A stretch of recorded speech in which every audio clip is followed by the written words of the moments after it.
Hello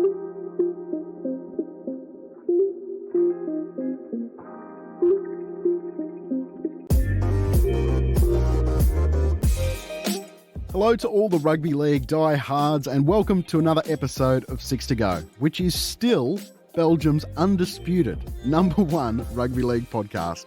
Of course, my name is Tom Campbell and it's great to have your company. As we head into today's episode, I can't wait for my guest today as we cover 6 topics related to the game or even their own career. My guest this week is Ben Ikin, the former player turned media personality turned head of football at the Brisbane Broncos, one of the most professional and smartest figures in the game of rugby league. Now, inarguably in the most influential role at one of the biggest clubs in the league. I appreciate him taking some time out of his busy schedule to come on the show. Hope you enjoy our chat. Here's Ben Ikin. I'm joined by Ben Ikin as the next guest of the 6 to Go podcast. Hey Ben, how are you, mate? Going good, Tom. In the middle of COVID and trying to manage my way through what you got to do at home and then at work, and it's a bit of chaos, but we advance the cause slowly. I don't envy you, that is for sure. It's so great to have you on, Ben, and I've got 6 topics to cover with you today, and I'll kick things off with your role at the Broncos. You've been at the Broncos for about 6 months, give or take, and you've probably been asked a lot, what's the most challenging part of your job? I'm going to go the other way. What's the most rewarding part of your job? Certainly getting to know the players again. I sort of sat at a distance for, the better part of 10 years on NRL 360, kind of trying as best I can to formulate an opinion about everything that happens inside the clubs and around the players. But the moment you sort of step back in to that environment, what you do is get some insight into the human aspect. You know, these players all have different backgrounds, all have their own challenges. They're born with some great gifts, but are limited in other areas. And when you kind of step into their world and their life, you connect with them, and you kind of the inner coach comes out in you. You know, I'm also a parent with 4 kids, so all the similar feelings you have about guiding your kids through life, because most of these guys are under the age of 30. You kind of, those same feelings come out in you when you're back inside the 4 walls of the Broncos. So I found that very rewarding, getting to know the players and help them where I can. Are there some players that when you were not at the Broncos, you sort of had an opinion in your mind about that totally changed your mind when you got there? Payne Haas has surprised me with how intelligent he is. I'm not saying that I didn't think he was clever before I came, but, you know, we've spent a bit of time together and done a bit of reading of different books, and he is super smart. He picks things up really quick. He can latch on to pretty complex issues and simplify them so he can use them. I kind of didn't know what I was getting with Payne Haas. Of course, everybody sees how he plays on the footy field. But over the last 6 months, what I've come to realise is if his football had to stop tomorrow and he applied himself, I reckon he could probably do most things outside the sport. Well, that's great to hear. That's something, you know, all of us didn't know before you just said that. And when you took the job, COVID, while still being a problem, of course, wasn't as widespread as it is now. How stressful is the current state of COVID to not only yourself, but the entire management of the game at the moment? It's just a lot of compliance, so it creates a lot of extra work that can be frustrating and laborious. But to be fair, I mean, there's no straight lines in rugby league. I mean, that's the motto, and this is certainly another squiggly line.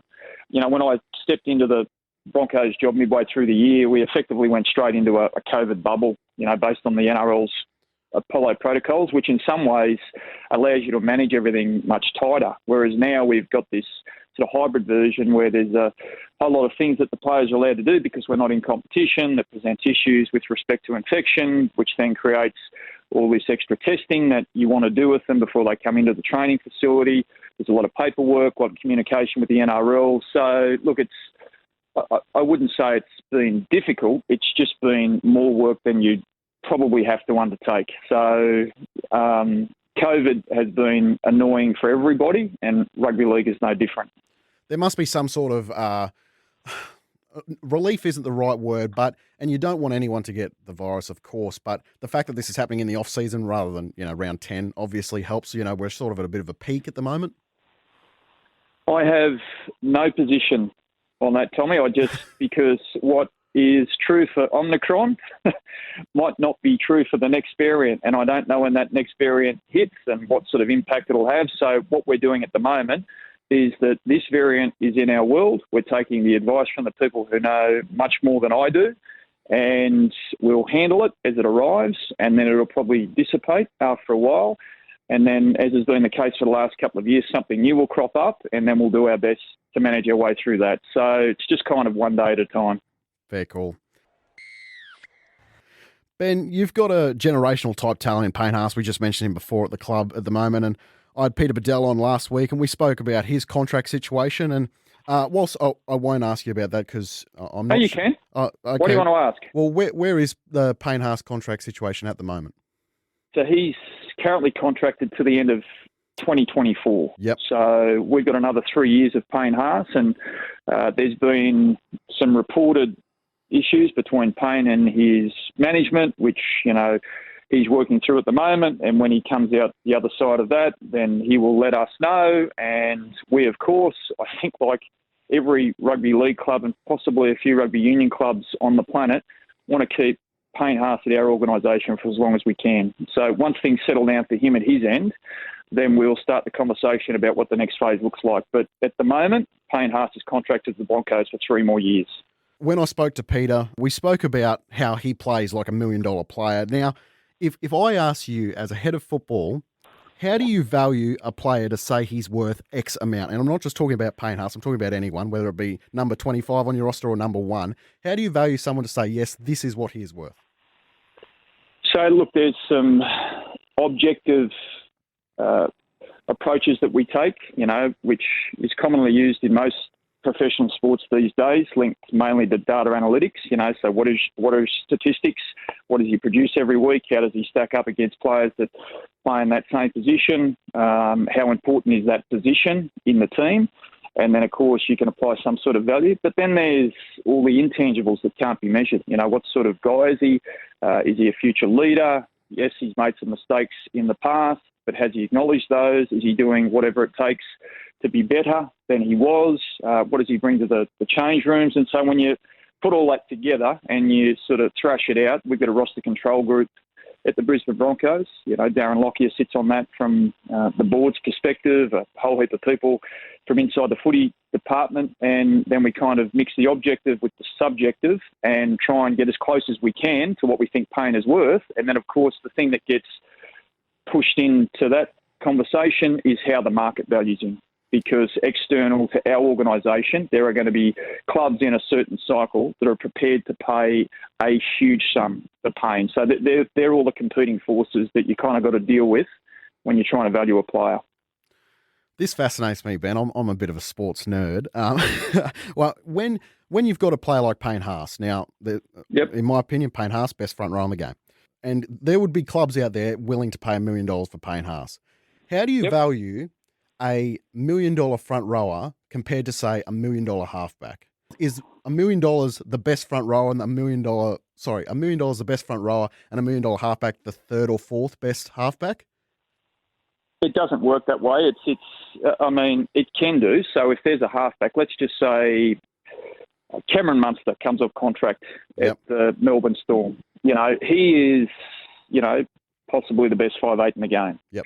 Now, Melbourne won't be able to pay as much as, say, the Dolphins, who are going to get in and try and make a splash, pardon the pun, very quick. So Cameron Munster has to weigh up whether or not he wants to stay at the Melbourne Storm for less and stay in that organisation that he knows and keep winning games, or go as the marquee player in a startup organisation. Now, the Dolphins will value the 5'8" differently from what the Melbourne Storm will, because at the Melbourne Storm they have Jerome Hughes, who they also value highly. So if you've got a marquee 5'8", then you don't need to pay as much to have a halfback. And if you've got a really good 6 and 7, then potentially you don't have to pay as much for a 9. It's all a balancing act. So you're never looking at how you value players in isolation. Yes, that happens to a degree, but then you've got to sit down and try and find balance across your roster in terms of capability and then how you share money. to each of those players. So let's just say in Payne Haas's next contract, and I'm only using Payne Haas just as an example here, and I'm only throwing $1 million here because it's easy. Let's say Payne Haas gets $1 million. Do you look to balance that by getting, say, a $400,000 opposite front row starter? Whereas some clubs might go the direction of going to $700,000 front row starters. For example, Newcastle, Clemmer and Safidi are probably on around that. Whereas that's exactly how it happens. That's so fair. If you've got $1 million tied up in one front rower, you can't spend as much on the other front rower. Yeah. If you've got $750,000 tied up in your right centre, you can't go and spend the same on your left centre. Yeah. You know, if you've got $1 million fullback, 5'8", and halfback, you can't have $1 million number 9. You know, this is how you extract the most value out of your $9.5 million. Is that you are trying to find capability balance where you can, so that you've got a strong squad capable of winning a premiership. If you build a strong squad that's capable of winning a premiership, you would hope that some of those players in that squad will stay for less because they value winning, and that alongside of that not every great player that comes through your system can get rich at your club. So Matt Burton is the classic example at the Panthers, is that he's a great young player, but the Panthers chose to give the money to Nathan Cleary and Jerome Luai, and probably Stephen Crichton behind that. And so they couldn't afford for Matt Burton to get rich at that club. Now, that doesn't mean that they don't value Matt Burton. It just means that we've had to give this money. We've prioritised our $9.5 million on these players. So, mate, as much as we'd like to keep you, as much as we value, if you want to get rich, you're going to have to go and do it somewhere else. And as we come full circle, that was a problem at the Broncos, wasn't it? Now, people like Tavita Pangai and Matt Lodge have left. Doesn't mean you don't like Tavita Pangai and Matt Lodge. It's just, it's not a fit. That's right. That's the best way to sum it up. Is not every player is a fit at every club at every point in time. And that's what I mean about striking balance. That's the major role of, you know, a roster control group or a head of recruitment. Anyone can look at the competition and tell you, you should go and get him. He's a great player. We all know that. But all of those great players that everybody said should be at their club and that their club should go and get that player, that they've all got to come under the $9.5 million, and you can't get all of them.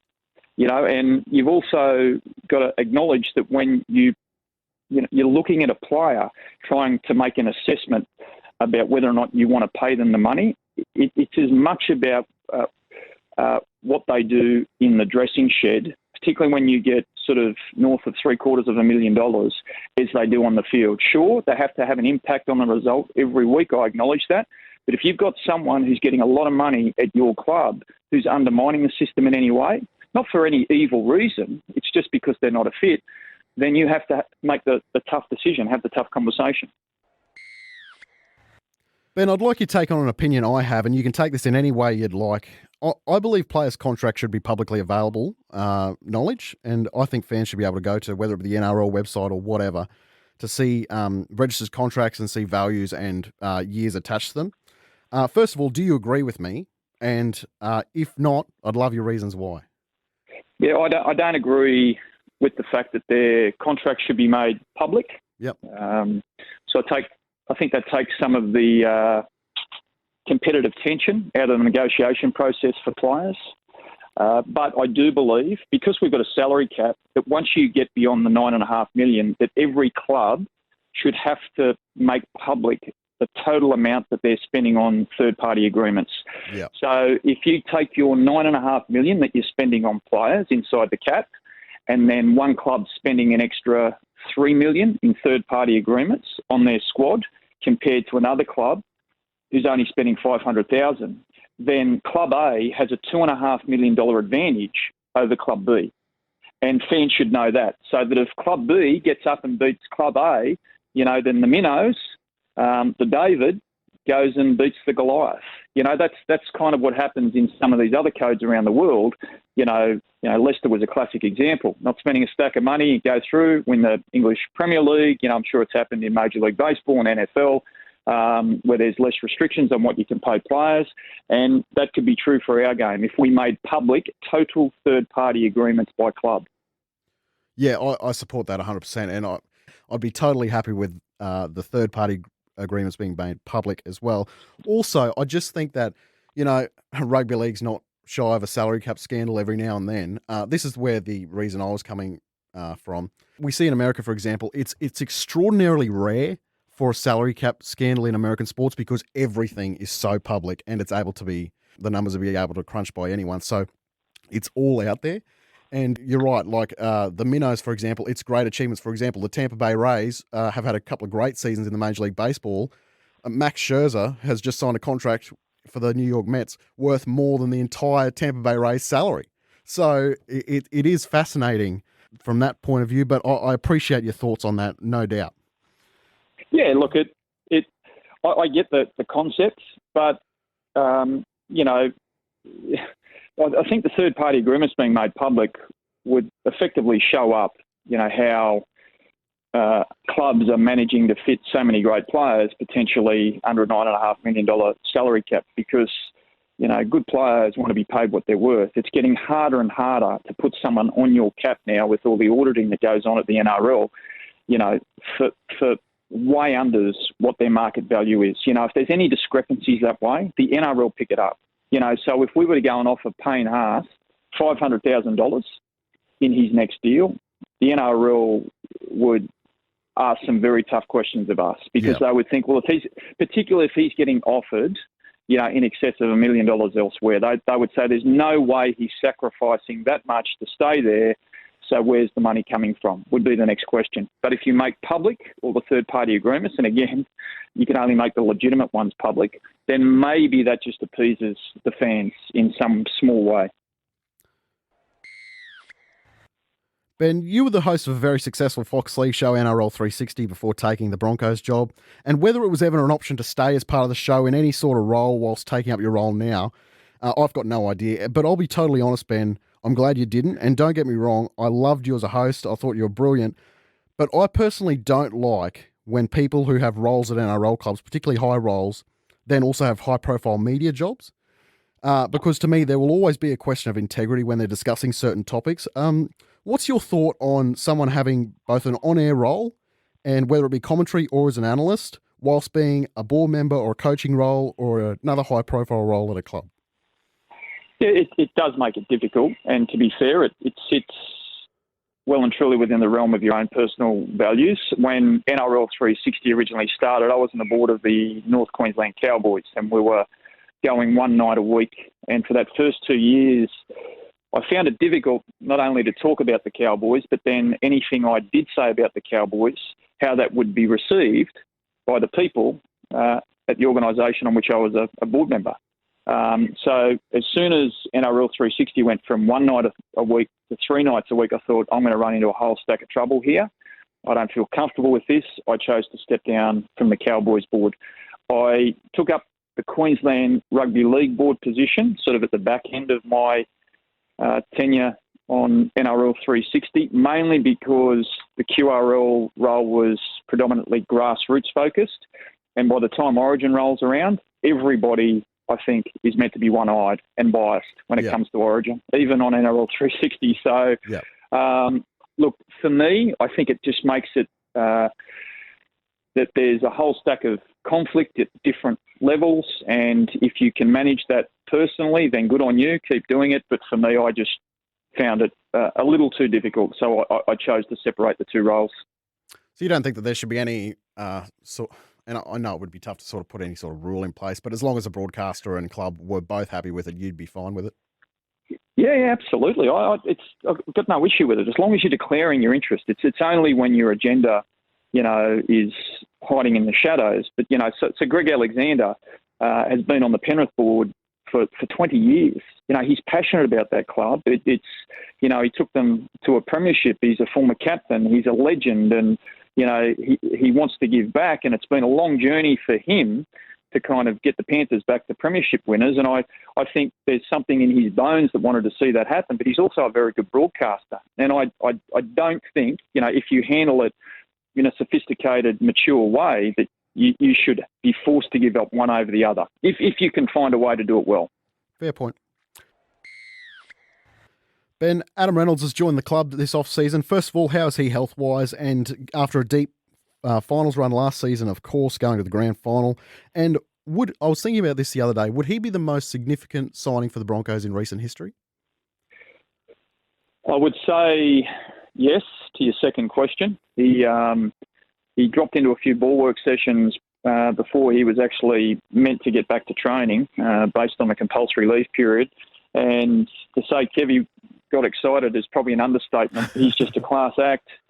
The whole tone of the training session improved, the level of communication, the crispness of everything that the team did just went through the roof the moment Adam Reynolds injected himself into the group. And the second part, is he healthy? Yes, he is. He finished the season with a bit of a shoulder disturbance, didn't require surgery. The poor bugger, when he finally did get back to training, I think 2 days later had to go on a 3-day army camp, which are, as you're probably well aware of by now, all the stories that come out about these camps, quite torturous. So I think he pushed his shoulder a bit there, got through okay, and with the rest period through Christmas, I think he's going to come back to us very healthy. So we're very excited about Adam Reynolds joining the Broncos this year. Was he on the radar pre you going to the Broncos, or was it just a happenstance?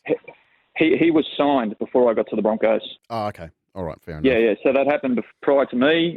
Kurt Capewell was also on the radar prior to me arriving at the Broncos. So Kevy was able to do some good deals with Dave Donaghy in Dave Donaghy's first 6 weeks. And I think Adam Reynolds will probably be at the top of the list, although I will say Kurt Capewell's going to be magnificent for us. We also get Ryan James, who will give us a great role model for all those wonderful young forwards we've got.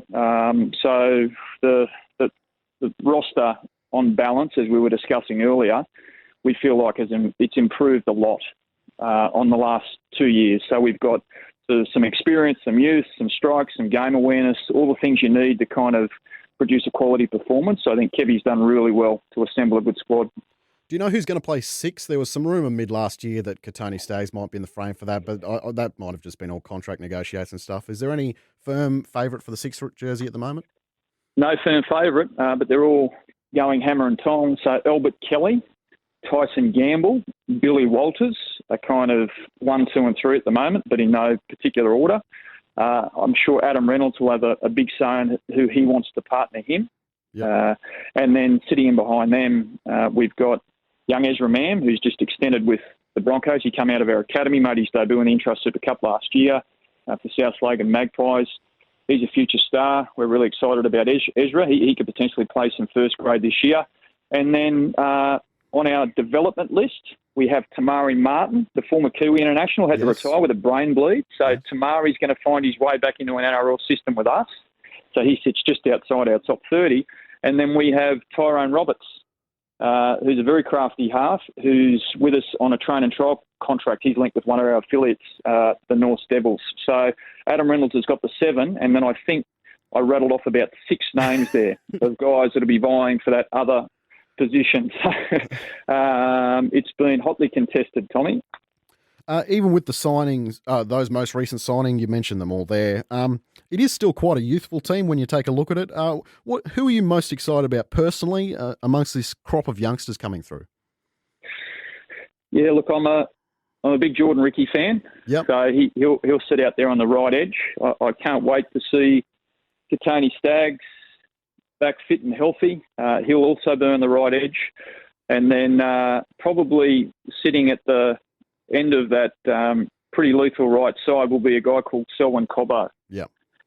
So when you think about Adam Reynolds, who plays down the right side, inside of Katoni Staggs, who's outside of Jordan Ricky, who are both inside of Selwyn Cobbo, there's some great talent on our right edge. The other bloke I'm really happy for to see back from his knee reconstruction is Pat Carrigan. He's a really smart guy. Great leader. He's a great trainer. He's a workhorse. He realises his game in the past has been a bit straight up and down, so he's been working his backside off to try and build some extra tools to be starting 13 for us.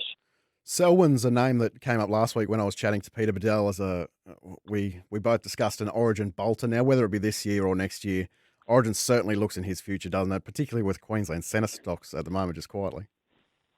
Yeah, so we don't know where Selwyn ends up, but we're not trying to rush him. We want to give him a good education and make sure that he's got all the tools he needs, once he sort of masters being on the flank, to maybe hop into the centres at some point, have a look at fullback. But, we've got Herbie Farnworth at left centre, who is a quality player. We've got Tessie New, who finished the season so strongly for us last year, probably going to start the season at fullback.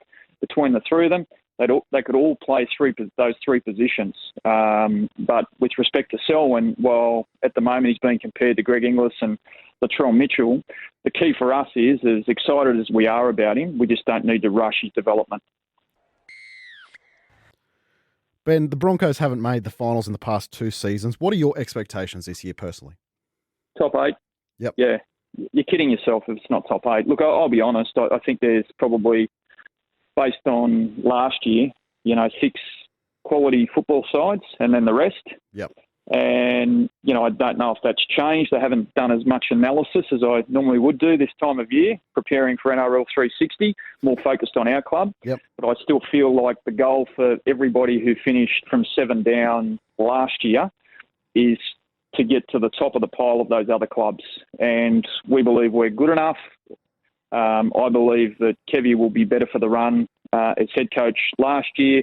The coaching staff will be stronger together. The playing group has improved in a few key areas, roster, combination, etc., that there's enough going right for us to be legitimate finals contenders. And so I've said it publicly. I know Adam Reynolds has said the same thing, that if we miss finals next year, it will be a fail.